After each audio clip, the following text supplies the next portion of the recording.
Tic-tac de l'horloge Big Ben de ta montre. Grains de sable filant dans l'ouverture d'un sablier. Battement de cils, ondulation des vagues, inspiration, expiration. Nuances et position du soleil, page tournée sur ton agenda, case rayée sur ton calendrier. Expression qui se marque d'une plissure. Cheveux bruns ou blonds, qui varient à l'anthracite, souris ou crème. Peau qui se froisse, fruit qui mûrit. Fleurs qui se fanent, mode qui s'altère, le temps passe. Notre vision du temps n'est pas la même partout, mais elle se base sur une continuité. Le temps que nous connaissons est inventé par l'homme, fondé sur des unités naturelles de durée définies par des phénomènes astronomiques observables.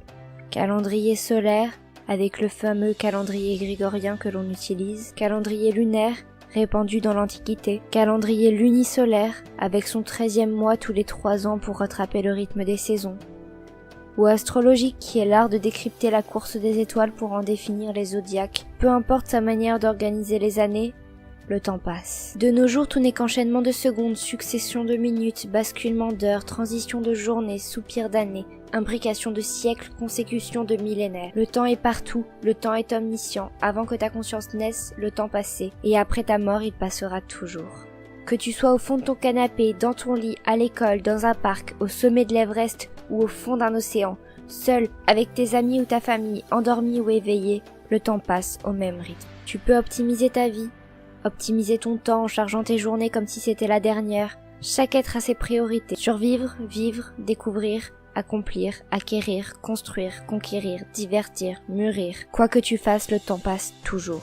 Tu peux subir jet lag ou solstice, ces décalages horaires qui te font gagner ou perdre du temps factice qui est ignoré par le temps réel, celui des cellules qui te composent, qui, elles, malgré de légères perturbations, compteront toujours au même rythme. La quantité de tes biens ne vaut rien face au temps, aucune richesse ne pourra l'acheter, ou du moins à ce que nous savons. Ton travail, lui, t'en coûtera 10 ans. Tes trajets pour y aller, 1 an. Ton sommeil, 27. 1 an et 3 mois pour les files d'attente. Nous ne passons réellement que 9 ans à profiter sur 79 ans pour les hommes et 85 ans pour les femmes en moyenne. Mais d'une certaine façon, heureusement qu'un commerce de longévité à la time out n'existe pas. Le petit peuple que nous sommes n'aurait pas bien long à vivre. Et le temps, quoi qu'il arrive, continuerait de passer. À moins de pouvoir recommencer ses journées à la Un jour sans fin, Edge of Tomorrow ou Source Code. Nous pouvons remercier médecine, hygiène, sciences et technologies qui nous ont permis d'obtenir une vie plus longue d'environ 50 ans depuis 1800. Mais ce n'est rien face à l'espèce Monoraphis shuni, une éponge à la longévité de 11 000 ans. À l'inverse, l'éphémère reste 3 ans à l'état de larve, mais une fois qu'il est éclos, ne vit que quelques heures. Sa vie lui semble peut-être une éternité, quand nous trouvons souvent la nôtre trop courte. Le temps qui passe est uniforme, mais la vision que nous avons de celui-ci est variable. Nous possédons des yeux pour voir, des oreilles pour entendre, un nez pour sentir, mais nous n'avons aucun récepteur sensoriel dédié à la perception du temps. Mais ce n'est pas le seul mystère qui gravite autour de celui-ci. Le voyage dans le temps est une autre grande interrogation. Mais serait-il possible de voyager tel Marty McFly et le Doc au bord de la DeLorean, voyager à la manière de Doctor Who et son TARDIS,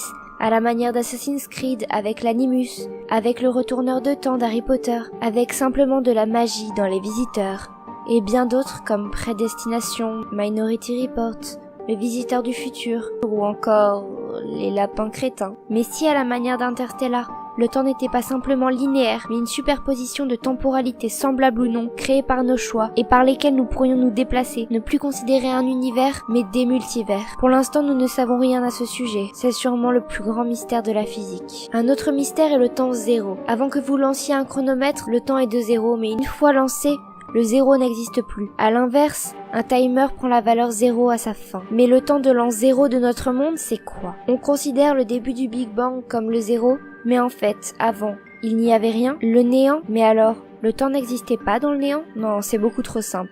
Beaucoup trop simple pour que nous, simples humains, puissions l'expliquer en un mot. Rien.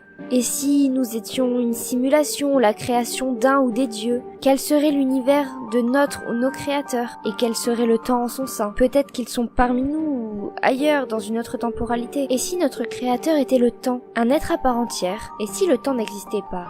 Et si je partais beaucoup trop loin, surtout?